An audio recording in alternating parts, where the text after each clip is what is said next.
Hello everyone, I hope you're doing well and I'm really glad you're here with me today.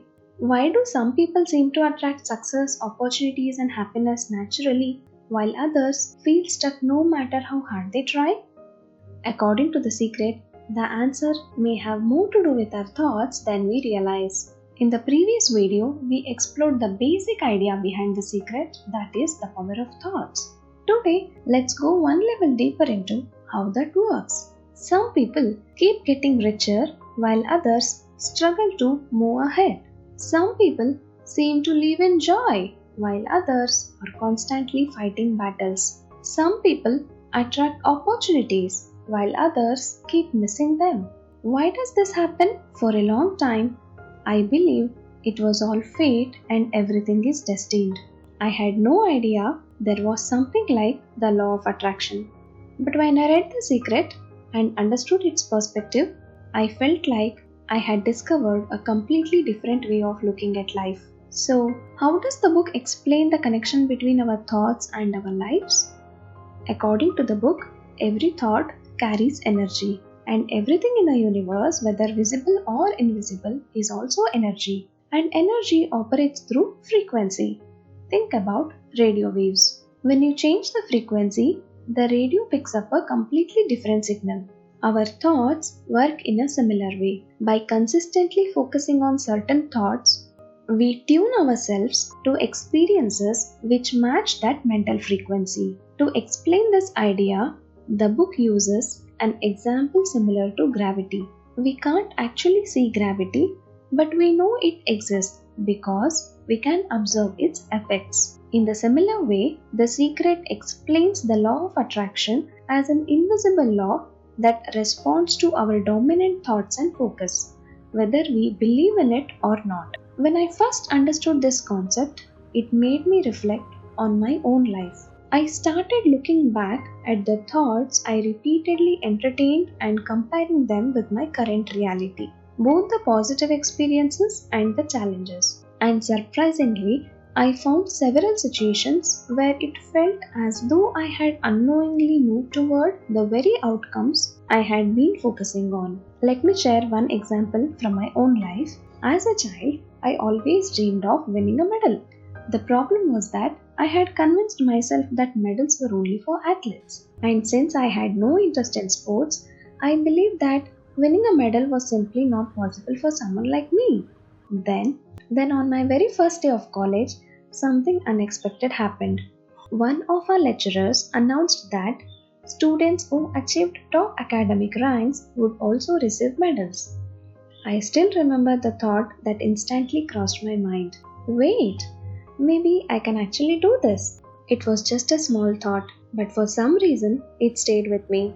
From that day on, the idea of winning a medal no longer felt impossible, and over time, I began working towards it. A few years later, when the final semester results were announced, I became the college topper. Soon after that, I secured the first rank at the university level and received a gold medal. At the time, I never connected this achievement to that moment in college. It was only after reading The Secret that I started looking back at experiences like this from a different perspective. And I realized something interesting. Sometimes a single thought can change what we believe is possible. And once that belief changes, our actions often begin to change as well. Maybe that's why the direction of our thoughts can quietly influence the direction of our lives. Now, this does not mean life is perfect, and it certainly does not mean we can control every event that happens to us. But according to The Secret, our dominant focus influences the choices we make, the actions we take, and ultimately, the direction of our lives move over time. So, let me ask you something. What did you repeatedly believe about yourself when you were younger? Take a moment and think about it. Because there is a great chance that some of those beliefs have quietly shaped the reality you're living today. And if our lives can be influenced by unconscious patterns, imagine what becomes possible when we become conscious of them. According to the book, people who achieve success tend to focus more on what they want than what they fear. Their attention is directed towards opportunities rather than limitations. And over time, that focus begins influencing their decisions, habits, and actions. But here is where most people struggle. They spend more time thinking about what they don't want than what they actually want. Think about how often people say, I don't want stress, I don't want failure, I don't want problems. According to the law of attraction, attention itself has power.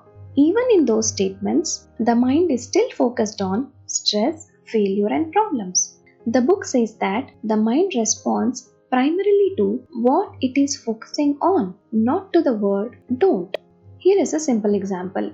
If I tell you right now, don't think about a red car, what appeared in your mind? A red car. That's how attention works. And when I read that part, I couldn't help but think about my own life.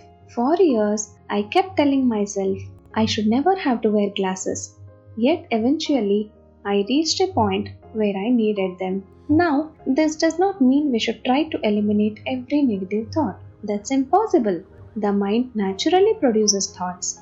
The real shift is learning where to place our attention. Instead of focusing on stress, focus on peace. Instead of fear, focus on growth. Instead of limitation, focus on possibility. Because where attention goes, our energy, actions, and direction often follow. And perhaps that's the biggest message I took from this book. The moment you become aware of your thinking, you begin changing your relationship with your life. So, has the secret completely answered why our life looks the way they do? Not yet. We have only explored the foundation. In the next video, we'll dive deeper into some of the most powerful ideas from the book and examine how they can be applied in everyday life. But before you go, I would like you to reflect on one question. What is the thought you repeat to yourself most often? And is that thought helping you move forward or quietly holding you back? Let me know in the comments. I would love to hear your thoughts. Let's learn and grow together. Thank you.